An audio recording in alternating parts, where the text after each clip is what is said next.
और तेलंगाना में लोकतंत्र का महापर्व जारी है। राजस्थान की 199 सीट और तेलंगाना की 119 सीटों पर मतदान इस समय चल रहा है। राजस्थान में वोटिंग को 1 घंटा हो चुका है, जबकि तेलंगाना में सुबह 7 बजे से वोट डाले जा रहे हैं। दोनों ही राज्यों में बूथ पर मतदाताओं की लंबी लंबी कतारें देखने को मिल रही हैं। मतदान से ठीक पहले वसुंधरा राजे ने झालरापाटन में लोगों के साथ मुलाकात की। आप तस्वीरों में भी हम लगातार आपको दिखा रहे हैं, वसुंधरा राजे लोगों से मिल रही हैं, उनका स्वागत कर रहे हैं, लोग तालियां भी बजा रहे हैं। वहीं बीकानेर में केंद्रीय मंत्री अर्जुन राम मेघवाल वोट डालने पहुंचे, वो तस्वीरें आप देखिए। अर्जुन सिंह मेघवाल को आप देख सकते हैं, राजस्थानी पगड़ी लगाए हुए हैं। 2 तस्वीरें आपके सामने। वसुंधरा राजे वोट डालने से पहले लोगों के साथ मिली, वो अपना वोट डाल चुकी हैं। लोकतंत्र का महापर्व इस समय मनाया जा रहा है राजस्थान और तेलंगाना में। राजस्थान में 199 सीटों के लिए और तेलंगाना में 119 सीटों के लिए मतदान चल रहा है। लंबी लंबी कतारें देखने के लिए मिल रही हैं और मेघवाल को भी आप देख सकते हैं दूसरी तस्वीर में, कतार में वो खड़े हुए हैं। कोई वीवीआईपी कल्चर, ये एक नया डेवलपमेंट है कि अब जो नेता हैं वो कतारों में लगते हैं, क्योंकि पता है कि मीडिया पर फौरन ट्रोलिंग शुरू हो जाती है। और आप देख सकते हैं वसुंधरा राजे और मेघवाल को। I think they have seen the kind of work that is done in Rajasthan all this time. I'm sure that they will go out and work for development and vote for development. How would you apply for this? How would you apply for this? How would you? आपने single प्रचार किया है, राज्य में क्या माहौल देख रही हैं आप? क्या मैसेज देना चाहते हैं आप मतदाताओं को? कि ये विकास का वोट है और ये सिंगल हैंडेडली नहीं हुआ है। जो भी हुआ है इसमें अनलाइक द अदर पार्टी, इस पार्टी ने पूरी तरह से छोटे से छोटे कार्यकर्ता से लेके बड़े से बड़ा नेता तक सब लोगों ने मिलके मैंने अथक प्रयास करके पूरे राजस्थान के अंदर उन्होंने भारतीय जनता पार्टी का परचम फहराने की कोशिश की है। और मुझे पूरा विश्वास है कि क्योंकि अच्छा विकास का कार्य हुआ है, उसको देखते हुए राजस्थान की जनता अपने विवेक से उस पार्टी को मजबूत करेंगे जिस पार्टी ने ये काम किया है। ये पहले भी हो सकता था, परंतु पहले नहीं हुआ और इसीलिए अग्रणी प्रदेश बनाने के लिए ये बहुत जरूरी है। मर्यादा का ध्यान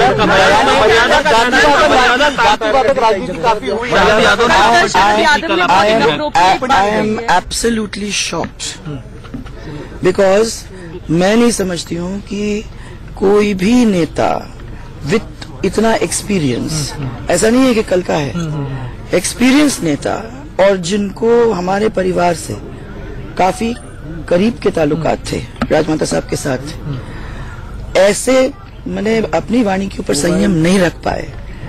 इससे बुरी बात और क्या हो सकता है, क्योंकि इसका एग्जाम्पल यंगस्टर्स को जाता है और हम नहीं चाहते कि हमारा कोई भी यंगस्टर ये सोचे कि इस तरीके से भाषा अगर बड़े लोग इस्तेमाल कर सकते तो हम भी ये कर सकते। सिद्धू में जिस तरह से अलवर की कल की ये देख के मेरे को तो लगता है कि अब मैं बार बार कह रही हूँ कि संयम भाषा पे रखने में प्रॉब्लम क्या हो रही है। हम लोग सब ये भाषा तो कोई भी इस्तेमाल कर सकता है, परंतु भारतीय जनता पार्टी के मुंह से तो सुनने में नहीं आता।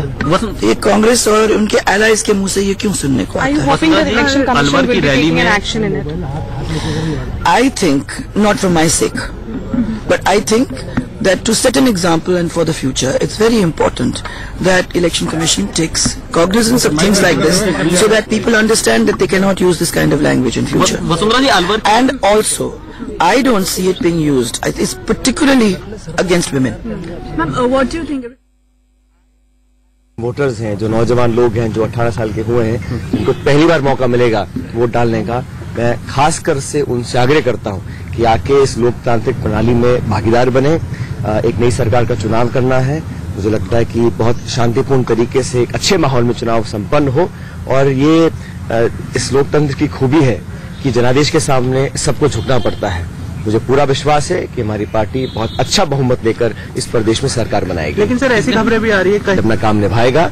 अगर कहीं पे कंप्लेंट्स हैं या कहीं पर कुछ कमियां हैं उसको दुरुस्त किया जाएगा, लेकिन एक पॉजिटिव माहौल में एक शुभ दिन के अंदर सब लोगों को सकारात्मक सोच रखते हुए अपने अपने मत का प्रयोग करना चाहिए। और मैं सभी पॉलिटिकल पार्टी से अपील करना चाहता हूं कि सौहार्दपूर्ण वातावरण में ये चुनाव हो।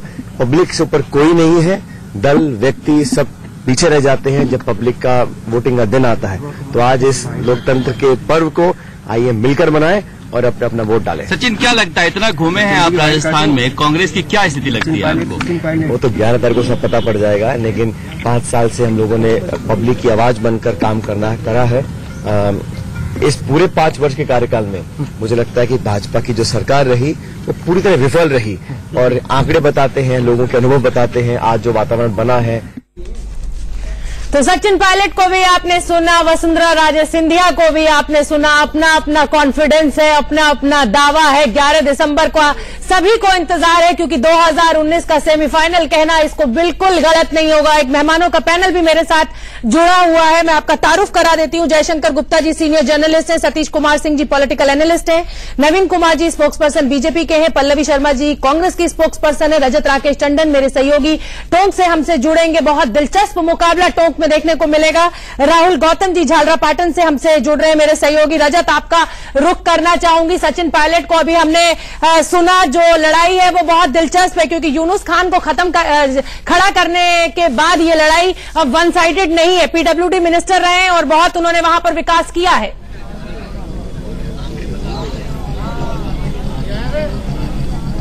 रजत, बिल्कुल, देखिए ये लगातार इस बात की चर्चा है कि बीजेपी ने यूनुस खान को टिकट देके इस टोंक सीट को एक चर्चा में लाके खड़ा कर दिया है। टोंक वो जगह है जो कि आप कह सकते हैं जयपुर से लगभग 1.5 घंटा लगता है आपको आने में। जयपुर से जुड़ा हुआ है सचिन पायलट, जो पहले चुनाव नहीं लड़ना चाहते थे, उन्होंने टोंक को चूज किया है। जौनपुरिया साहब हमारे साथ हैं, जो कि सांसद हैं टोंक से। बहुत स्वागत है इंडिया न्यूज पे आपके। लगातार कतारें हम देख रहे हैं, यहां पर लोग आ रहे हैं मतदान के लिए। हम भी अपील करते हैं कि लोग निकले। यूनुस खान ही क्यों आखिर टोंक के लिए? पूरे राजस्थान में हमने देखा कोई भी माइनॉरिटी कैंडिडेट नहीं था, लेकिन यहां पर ही क्यों यूनुस खान को दिया गया है? क्या आपको लगता है कि एक टफ फाइट आपने कर दी है सचिन पायलट के लिए, जो कि अध्यक्ष है? पहली बात तो मैं आपका धन्यवाद करता हूं। बात आपने यूनुस खान जी की है। यूनुस खान जी पीडब्ल्यूडी मंत्री रहे हैं, और इस टोंक को उन्होंने बहुत बड़ा तोहफा दिया कि 2000 करोड़ के काम उन्होंने सड़कों के दिए थे। तो यूनुस खान को ऐसा चेहरा नहीं कि हम कहीं अलग से उठा के ले आए। यूनुस खान जी का हमेशा सहयोग यहाँ रहा है, पूरे प्रदेश में उन्होंने सड़कें बनाई है, और टोंक के लिए उनका खास तौर पर है। जहां तक आप बात कर रहे हो, अगर देखा जाए तो सचिन पायलट के लिए एक अलग से जगह चुनने का मेथड है कि जहां उन्होंने लोकसभा क्षेत्र था, चाहे अजमेर हो गया चाहे दौसा हो गया, वहां अगर चुनते तो उनका तो सही लगता है। जब सचिन जी के लिए एक अलग जगह आ गई, तो यूनुस खान जी ने हमारे पास ऐसा चेहरा है जिन्होंने पूरे प्रदेश में काम किया हुआ है। लेकिन सचिन पायलट बार बार ये बात कह रहे थे कि जानबूझ के माइनॉरिटी का एक ही कैंडिडेट दिया गया है, वो भी मेरे ही खिलाफ दिया गया है। क्या योगी आदित्यनाथ आएंगे उनके लिए कैंपेन करने? वो क्यों नहीं आएंगे? आएंगे तो किस नाम पे वोट मांगेंगे? तो क्या ये माना जाए कि ये एक अच्छी पॉलिटिक्स बीजेपी की मानी जा सकती है कि माइनॉरिटी का कैंडिडेट दिया है, जिससे जो अध्यक्ष है, और कह नहीं सकते कि अभी सचिन पायलट रेस से बाहर है। अगर कल सरकार बनती है कांग्रेस की, तो एक प्रोबेबल कैंडिडेट उनको भी देखा जा रहा है मुख्यमंत्री के रूप में। बड़ा दांव खेला है बीजेपी ने टोंक के अंदर।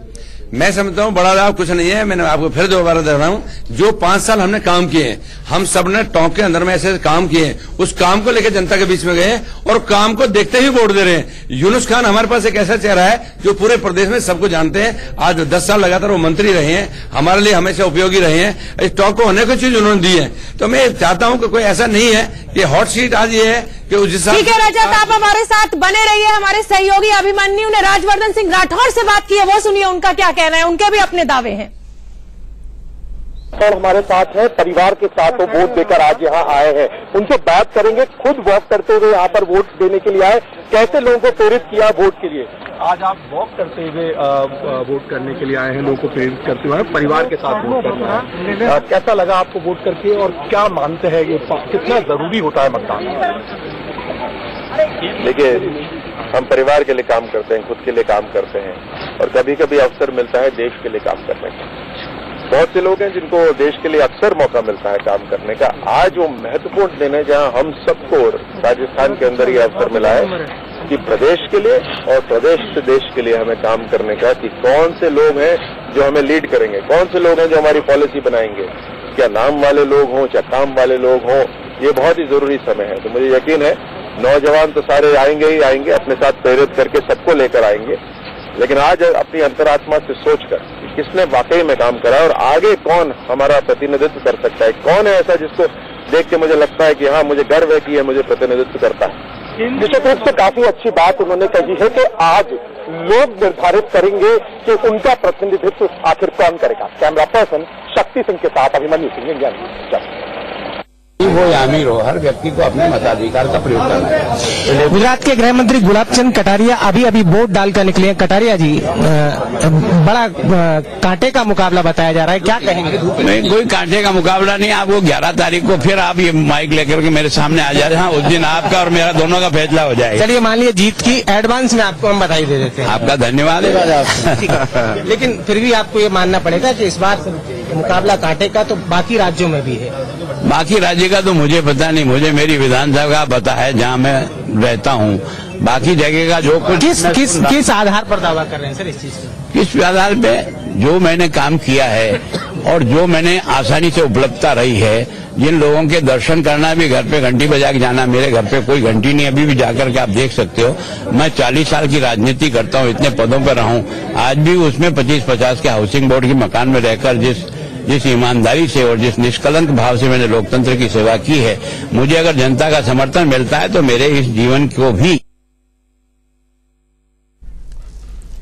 तो तस्वीरों में हम लगातार आपको लंबी लंबी कतारें भी दिखा रहे हैं। तमाम बीजेपी के नेताओं के अपने दावे हैं। राजवर्धन सिंह राठौर से हमने आपकी बात कराई, उनका अपना दावा है, वसुंधरा राजे का अपना कहना है, सचिन पायलट भी जीत का दावा कर रहे हैं। हमारे साथ हमारे सहयोगी झालरापाटन से राहुल गौतम जुड़ रहे हैं, वो हमें अपडेट देंगे।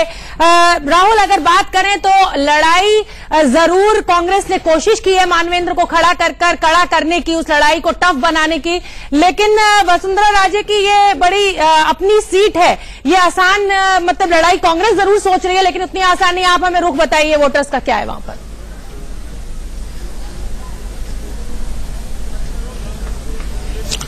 बिल्कुल सही कहा आपने। देखिए, कहा जाता है ये गढ़ है बीजेपी का, राजे का, झालरापाटन। उसको कह सकते हैं आप, कांग्रेस पार्टी सेंध लगाने में कामयाब नहीं हुई है। मेरे पीछे आप देख सकते हैं लंबी लंबी कतारें। अभी थोड़ी देर पहले यहाँ पे वसुंधरा राजे पहुंची थी, उन्होंने वोट कास्ट किया।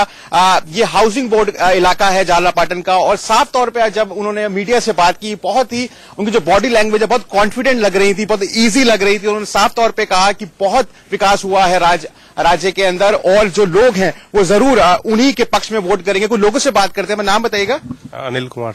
अच्छा, कौन से मुद्दे हैं जिनको आप ध्यान में रखेंगे जब वोट डालेंगे? बस विकास वाले जो मुद्दे हैं, और अपने जो यहाँ पे लोकल वो विकास किया है उसके आधार पर ही वोट दिया जाएगा।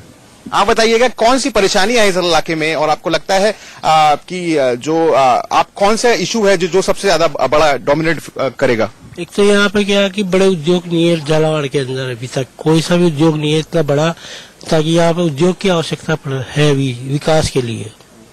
और मेन जो है यहाँ पे विकास, रोजगार बढ़ेगा तो यहाँ की तरक्की और राजस्थान की तरक्की बढ़ेगी इससे। और लोगों से बात करते हैं। आपका नाम बताइएगा। सत्यनारायण मीना। अच्छा, ये बताइए क्या इशू है, आप किसको ध्यान में रख के आप वोट देंगे? जैसे तो विकास का मुद्दा पर बेरोजगारी मेन प्रॉब्लम है यहाँ की झालावाड़ की। तो साफ तौर पे लोगों का कहना कि बेरोजगारी एक बहुत बड़ा मुद्दा, विकास को ध्यान में रख के वोट देंगे। और जब वसुंधरा राजे ने बात की मीडिया से, तो उन्होंने साफ तौर पे कहा कि जो लोग पहले विकास की बात नहीं करते थे वो भी अब बात करने लगे हैं। ये सब हुआ है भाजपा की वजह से। देखिए, झालरापाटन का थोड़ा आपको बताऊं, यहाँ पे एक मिनी सेक्रेटरिएट है जो कि आपको किसी शायद और राज्य में देखने के लिए ना मिले। एक जयपुर में एक सेक्रेटरिएट है और एक यहाँ पे एक सेक्रेटरिएट बनवाया गया है, ताकि जो मुख्यमंत्री है वो आराम से यहाँ पर काम कर सके। वो इतनी कॉन्फिडेंट है अपनी विक्ट्री को लेकर कि उन्होंने यहाँ पे सिर्फ एक सभा की है और बाकी का सारा टाइम डिवोट किया राजस्थान के अलग अलग इलाकों में जाकर प्रचार करने के लिए। तो आप कह सकते हैं जो कांग्रेस पार्टी की जो रणनीति थी कि वो यहाँ पे सेंध लगाए, एक बड़ा राजपूत चेहरा मानवेंद्र सिंह, उनको उतारा गया, लेकिन कह सकते हैं वो लोगों के बीच में अपनी जगह बनाते हुए नहीं दिखाई दे रहे हैं। लोगों से बात की, उन्होंने साफ तौर पे कहा वो बाहरी हैं, वो पैराशूट कैंडिडेट है। तो इन सब चीजों को लेकर आप कह सकते हैं जो वसुंधरा का जो गढ़ है वो बिल्कुल अभी भी अभेद, अभी उसको भेद नहीं पाई है कांग्रेस। तो मतलब झालरापाटन की सीट जो है वो वसुंधरा के लिए बिल्कुल पक्की है, और वो कॉन्फिडेंस वसुंधरा में भी देखने को मिल रहा है। तो बड़ा पैनल हमारे साथ जुड़ा हुआ है, और अब ये डिबेट बहुत ही दिलचस्प होने वाली है, क्योंकि हमारे एडिटर इन चीफ दीपक चौरसिया भी हमसे जुड़ गए हैं। वो भी अपने एनालिसिस बताएंगे राजस्थान तेलंगाना पर कि आज वोटर का मूड क्या रहेगा। फिलहाल हमें रुकना होगा एक छोटे से ब्रेक के लिए, फौरन हाजिर हो रहे हैं। और ब्रेक पर जाने से पहले आपको याद दिला दें कि शाम को 5 बजे एडिटर इन चीफ दीपक चौरसिया के साथ एग्जिट पोल देखना ना भूलें।